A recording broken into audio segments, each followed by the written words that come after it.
Para nós rezarmos esse evangelho, nós precisamos nos situar no tempo, e no tempo litúrgico trazido pelas leituras que nos acompanham desde o início do tempo pascal.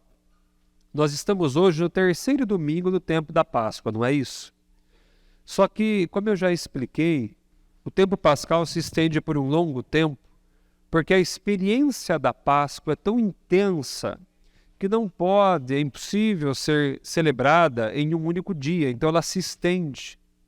Tanto é verdade que nós estamos no terceiro domingo da Páscoa, mas os evangelhos ainda são do mesmo dia pascal. Semana retrasada, na Páscoa, o que nós rezamos? Como é que começava o evangelho? Ao amanhecer daquele dia, o primeiro da semana.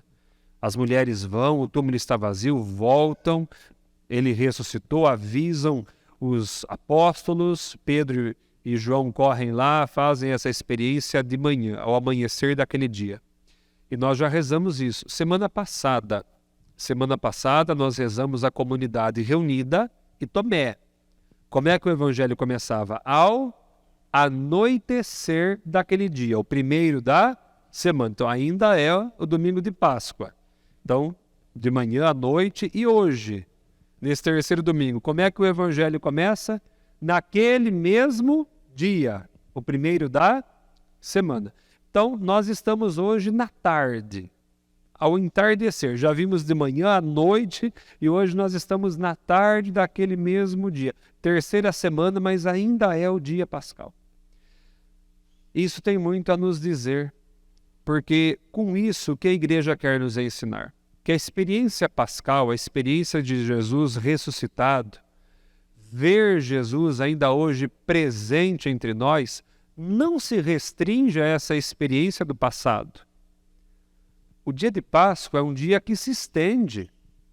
Pode ser todo dia, até o último dia do mundo. Todo dia pode ser Páscoa. Se a gente faz o quê? Mudança de vida. Se a gente reconhece que Jesus está presente no meio de nós.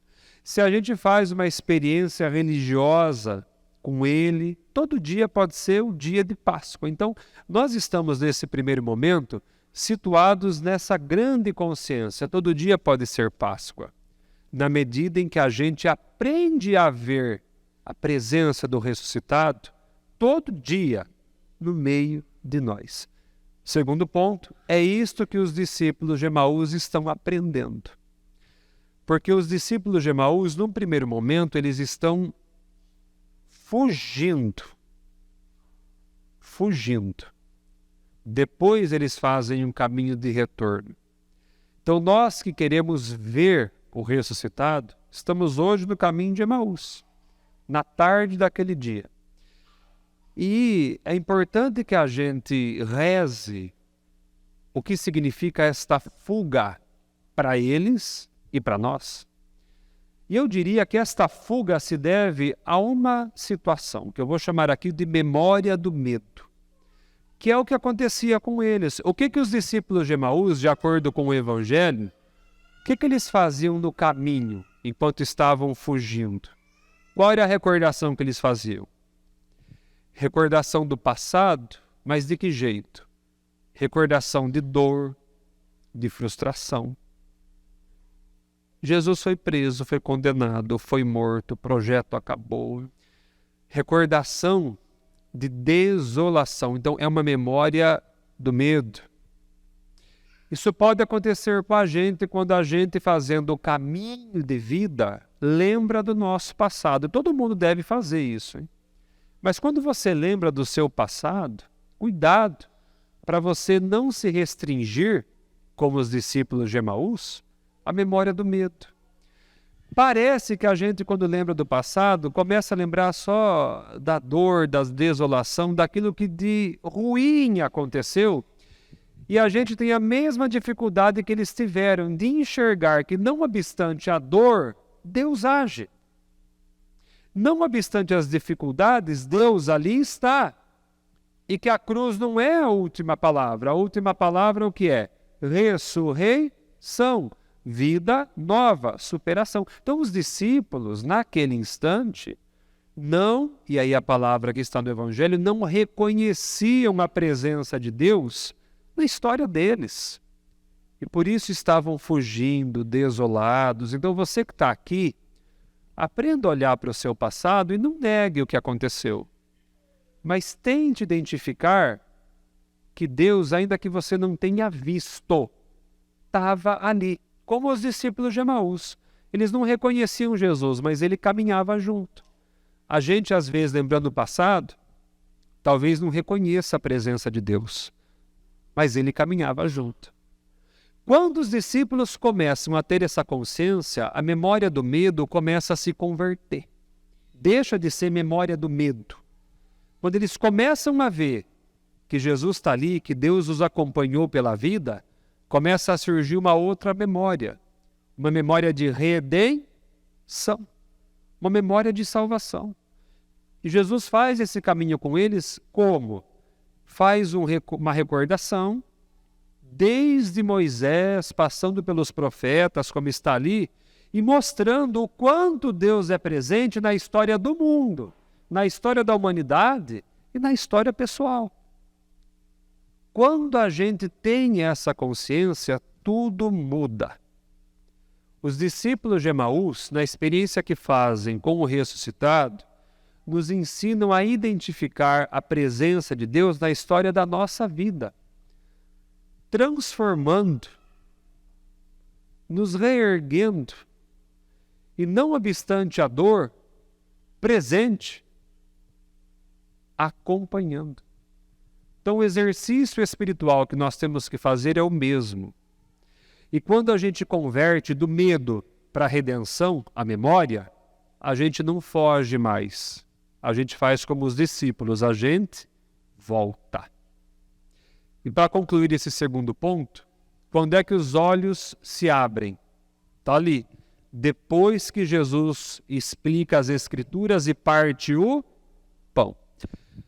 Portanto, os olhos podem se abrir em qualquer lugar? Podem, mas o texto sugere que existe um lugar especial a partir do qual os olhos se abrem, que é a palavra e Eucaristia.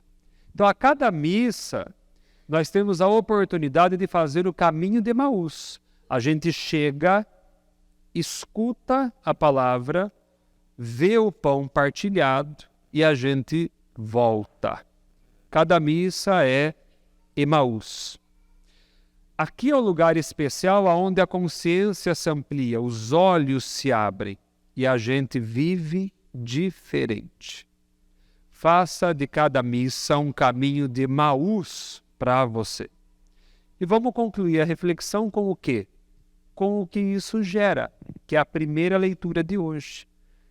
Os discípulos retornaram para quê?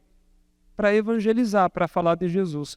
Quem faz essa experiência de forma real, não fictícia, de forma real, não consegue guardar para si. Tem que dizer, tem que anunciar, tem que espalhar. A primeira leitura de hoje é isso. É a evangelização, é o anúncio, é o espalhar.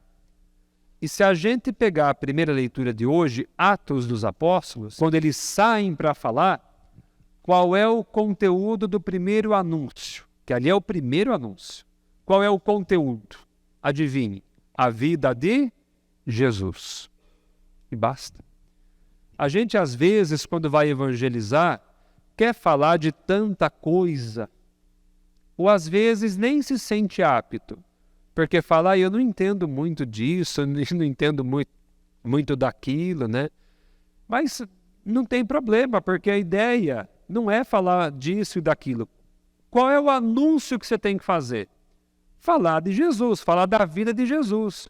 E todos aqui são capacitados para isso, porque são batizados, acompanham. Tem missa, tem formação, tem tanta coisa.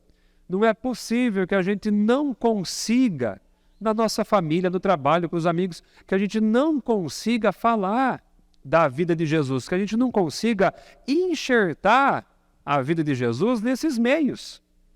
Portanto, quem fez essa experiência de Emaús, da fuga para o retorno, de uma memória de salvação redentora. O passo final, gente, é falar disso em qualquer lugar. E o conteúdo tem que ser Jesus Cristo. Depois é outro conteúdo. Depois a gente fala de catequese, depois a gente fala de normas, depois. Primeiro, falar de Jesus, da pessoa dele, encantar as pessoas com Jesus Cristo, que foi o que Pedro fez ali nos Atos dos Apóstolos. Falou de Jesus. Depois outras coisas. Então nós que estamos aqui, que esse evangelho nos anime a fazermos da nossa vida uma Páscoa eterna, vendo Jesus todo dia, em todo lugar. Que a gente reconheça a presença dele, não fuja, mas se aproxime. E que isso seja a causa da nossa persistência de anunciar quem é o nosso Salvador, quem é o nosso Deus, a quem nós amamos muito. Falar de Jesus. O restante vem em acréscimo. Que sejamos seus anunciadores nesses tempos modernos, ainda hoje, fazendo um caminho de Emaús, cada um a seu modo. Louvado seja o nosso Senhor Jesus Cristo.